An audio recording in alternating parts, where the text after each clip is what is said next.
สบายดีท่านผู้ชมที่เคารพขอต้อนรับทุกท่านเข้าสู่รายการพิเศษของบัตรเลือกตั้งสมาชิกสภาแห่งชาติสุดที่10ประจำเขตเลือกตั้งที่15และสภาประชาชนขันแขวงสุดที่5ที่แขวงจับปะซักมื้อนี้ทางทีมงานข่าวสถานีโทรทัศน์แขวงจับปะซักของพวกเราจะมานำเสนอการเลือกตั้ง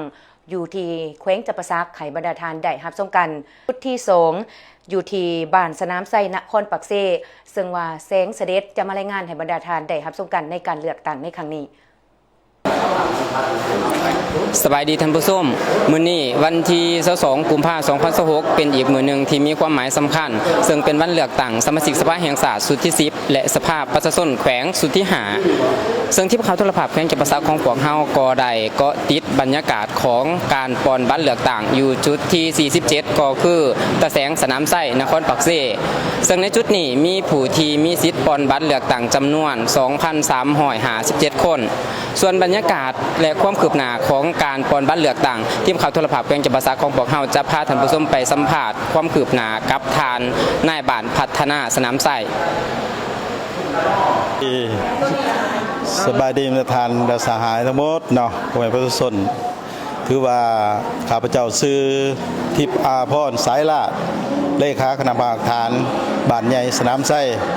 เนาะซึ่งปัจจุบันนี้ก็เพิ่นได้ประกาศเป็นตาแสงสนามไส้เป็นที่เรียบร้อยเนาะแต่ในการเลือกตั้งในครั้งนี้ก็เป็นว่าทางบ้านของพวกเขาได้มีความพร้อมรอบด้านนั่นแหละเนาะในการเลือกตั้งนี้พวกเขาก็มีประชาชนหรือว่ามีประชาชนในความสนใจและได้มาใส่สิทธิ์อย่างล่วงหลายอะไรเนาะถือว่าพวกเขาบ้านใหญ่สนามไส้นี้มีอยู่3หน่วยพักมีอยู่3หน่วยเลือกตั้งเนาะ คือหน่วยสนามไส้หน่วยแก้วอุดมและหน่วยทาอุดมในการใส่สิทธิ์ในมื้อนี้ก็แม่นประชาชนก็มาล่วงหลายหั่นแหละเนาะมาคือสิครบมาหอดปัจจุบันนี้ซึ่งเวลาประมาณอยู่11 โมงย่างนี้ได้อยู่ประมาณ 60% แล้วเนาะ 60% แล้วคาดหวังว่าให้มาเต็มร้อยหั่นแหละแล้วก็เวลาสำเร็จนี้ก็คาดว่าประมาณ5 โมงต้องได้สำเร็จและส่งให้มันทันครับ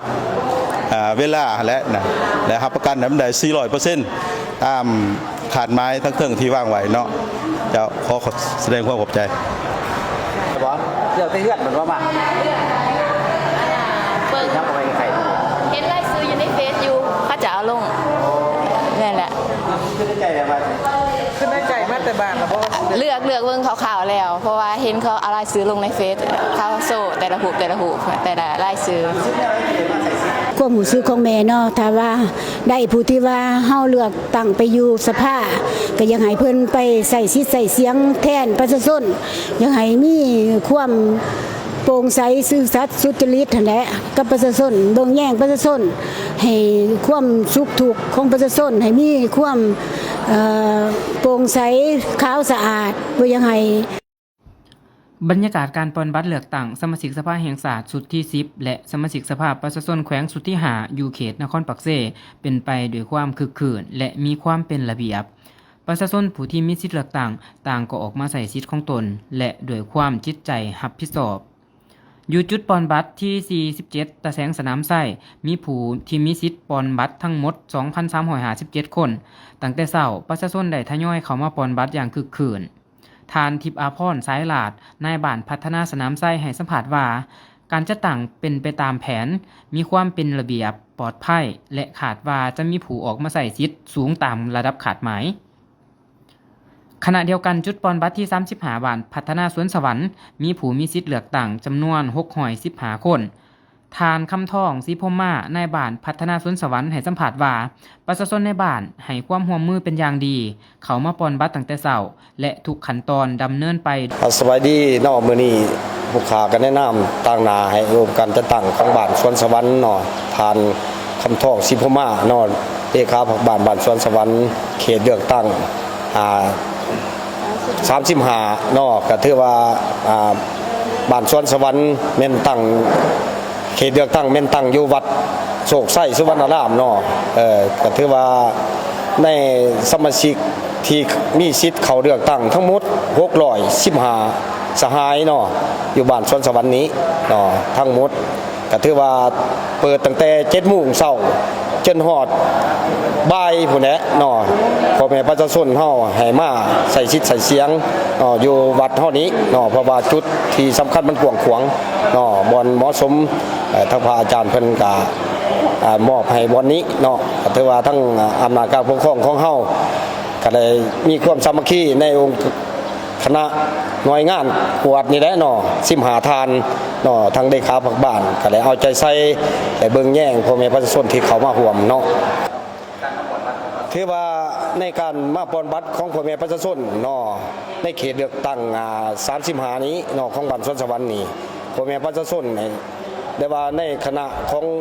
หน่วยงานปอนบัตรเฮานี่ก็ถือว่าเกี่ยมพร้อมทุกสิ่งทุกอย่างเนาะบ่ให้พ่อแม่ประชาชน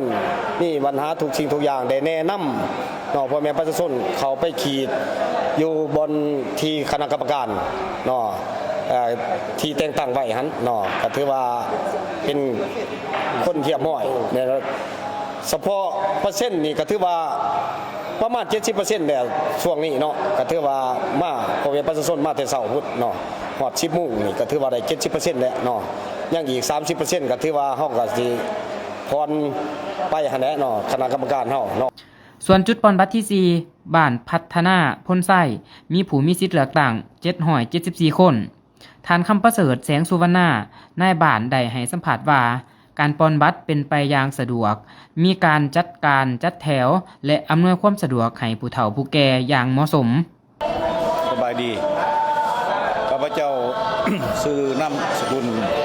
การคำประเสริฐแสงสุวรรณาเลขาพรรคบ้านพ้นไส้เฮาเป็นจุดที่4หน่วยเลือกตั้งที่